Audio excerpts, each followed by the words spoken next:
Assalamualaikum warahmatullahi wabarakatuh. Perkenalkan, kami dari kelompok 3. Kami akan memaparkan hasil pengerjaan kelompok kami dengan materi pengaruh kelompok. Kelompok 3 ini beranggotakan 2 orang, yakni Waintan dan Muhammad Ridho Rauf. Tanpa berlama-lama, kita langsung saja ke pembahasannya. Fasilitas sosial versus kemalasan sosial. Fasilitas berasal dari kata facile dalam bahasa Prancis, artinya mudah, yang menunjukkan kelancaran atau peningkatan kualitas kinerja karena dilihat oleh kelompok. Kelompok kualitas kinerja anggota sehingga terasa lebih mudah melakukan sesuatu. Myers 2014 mendefinisikan bahwa fasilitas sosial adalah penguatan respon-respon dominan melalui keberadaan orang lain atau kecenderungan bagi seseorang untuk melaksanakan tugas yang sederhana secara lebih baik orang lain berada di antara mereka. Myers 2014, Carrow dan Williams 1993 mendefinisikan social loafing atau kemalasan sosial sebagai kecenderungan bagi orang-orang untuk mengeluarkan usaha lebih sedikit ketika mereka mengumpulkan usaha mereka untuk mencapai suatu tujuan yang sama dibandingkan mereka secara individu diperhitungkan karena yakin tugas tersebut juga dikerjakan orang lain. 12 faktor penyebab terjadinya kemalasan sosial. Yang pertama, atribusi dan kesetaraan. Yang kedua, kolektivitas individu. Yang ketiga, pengaturan tujuan dan sasaran. Yang keempat, kontingensi. Yang kelima, distribusi keadilan. Yang keenam, motivasi berprestasi. Yang ketujuh, kinerja rekan kerja. Yang kedelapan, konsep diri atau self-concept. Yang kesembilan, pengakuan. Yang kesepuluh, eksistensi diri. Yang kesebelas, evaluasi kelompok. Dan yang terakhir, yang kedua-belas, ukuran kelompok.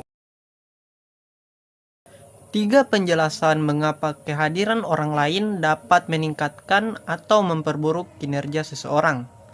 Yang pertama, peningkatan arousal atau keterbangkitan. Peningkatan arousal akan meningkatkan usaha yang berdampak meningkatnya performansi. Hal ini terjadi jika individu memiliki penguasaan yang baik akan tugasnya.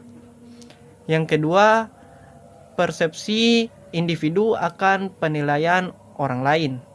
Hal ini akan menimbulkan fasilitas sosial atau hambatan sosial. Kekhawatiran penilaian tentang apa yang dilakukan individu disebut dengan evaluation apprehension. Yang ketiga, proses kognitif dalam fasilitas sosial. Hal ini dapat dijelaskan dalam distraction conflict theory. Teori ini menguraikan bahwa kehadiran orang lain akan menimbulkan 2 konflik pada diri individu, yaitu perhatian terhadap tugas dan perhatian terhadap penilaian khalayak. Baron dan Bryan 2002, Schermerhorn dan kawan-kawan 2008, dan Myers 2014 menawarkan beberapa alternatif solusi agar tidak terjadi social loafing, yaitu A. Individu bekerja dalam kelompok yang berukuran kecil atau sedikit anggotanya. B. Anggota kelompok saling bersahabat, merasa mengenali, memerlukan kelompok, atau ketika terdapat semangat berkomitmen untuk tim. C. Anggota bekerja dengan orang lain atau tim yang disegani atau dihormati. D. Anggota menyadari bahwa kontribusinya pada kelompok sangat berharga dan tidak sia-sia. E. Setiap anggota kelompok memahami peran, tugas, dan akuntabilitasnya. F. Anggota kelompok diberikan tugas yang menarik, dianggap penting ataupun tantangan objektif dengan diberikan penghargaan atas keberhasilan yang sudah diraih. Pemikiran kelompok dan upaya meminimalkannya. Schermerhorn dan kawan-kawan 2008, pemikiran kelompok atau groupthink sebagai suatu kecenderungan anggota kelompok yang kehilangan kemampuan evaluasi kritisnya akibat kohesif. Pemikiran kelompok adalah sebuah penyakit yang menyerang banyak kelompok dan justru dapat mengganggu kinerja kelompok. Pemikiran kelompok merupakan proses pengambilan keputusan yang terjadi akibat yang pertama, kelompok yang sangat kohesif, yang kedua, faktor struktural kelompok, dan yang ketiga, tekanan kelompok baik secara internal maupun secara eksternal. Dampak negatif dari pemikiran kelompok. Irnif, Jani 1972. Pertama, diskusi sangat terbatas pada beberapa alternatif keputusan saja. Yang kedua, pemecahan masalah yang sejak semula cenderung yang sudah dipilih, tidak lagi dievaluasi atau dikaji ulang. Yang ketiga, alternatif pemecahan masalah yang sejak semula ditolak, tidak dipertimbangkan kembali. Yang keempat, tidak mau mencari atau meminta pendapat para ahli dalam bidangnya. Yang kelima, kalaupun ada nasihat atau saran atau pertimbangan lain, penerimaannya diseleksi karena ada biasa pada pihak anggota. Yang keenam, cenderung tidak melihat adanya kemungkinan-kemungkinan dari kelompok lain yang akan melakukan aksi pembangkangan sehingga tidak siap untuk mengantisipasinya. Dan yang ketujuh, sasaran kebijakan tidak disurvei dengan lengkap dan sempurna. Pemikiran kelompok dapat dihindari dengan alternatif berikut.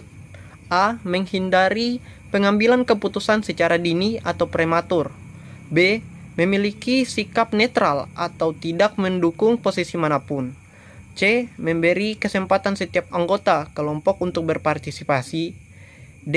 Mengakui keterbatasan atau kelemahan yang dimiliki kelompok. E. Menerima kritikan dari para ahli maupun rekan sejawat. F. Membutuhkan supervisi dan kontrol.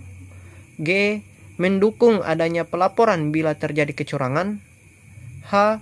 Memberi keleluasaan bagi anggota menyampaikan ide. I. Mengizinkan adanya keberatan. J. Melakukan berbagai diskusi kecil.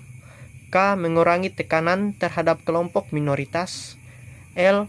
Mendukung banyaknya munculnya pendapat. M. Menyeimbangkan konsekuensi dan suara terbanyak.